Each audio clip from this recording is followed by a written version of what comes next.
Nu, čau, dārgie draugi, šodien mēs esam Bukā. Izbrauksim atkal līdz Rujenai.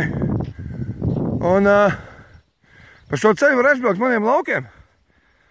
Stopus man Rujena, man Jara pagasts. Es agrāk dzīvoju.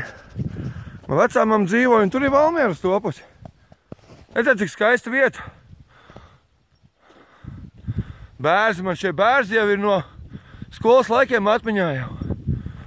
Un katru reizi, kad es gāju skolā, tad es braucu šo ceļu ar autobusu pie savas vecās mācas. Tās atmiņas man ir uz visiem laikiem paliks. Tas tur tālumā ir mans brālis.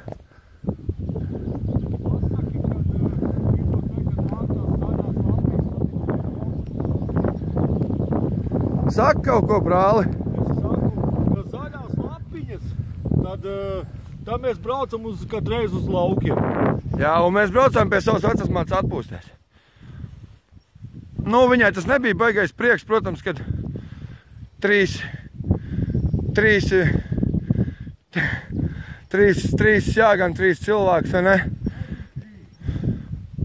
Bet nu tāpatās. Visi baigi labi. Tālūk.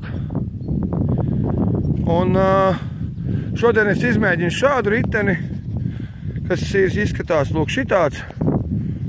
Es domāju, šādu tehniku, ja? Un es ceru, ka izturēs visu to braucienu. Ar šo es biju 2 dienu apakaļ līdz Straupei, līdz Sēnītes restorānam aizbraucis. Un tālūk, tā mēs lēnām sportojam, izklaidējamies un atkal tiekamies jaunā video, jau manos laukos, Jara pagastā jau. Visu čau visiem! Paldies, skatījāties!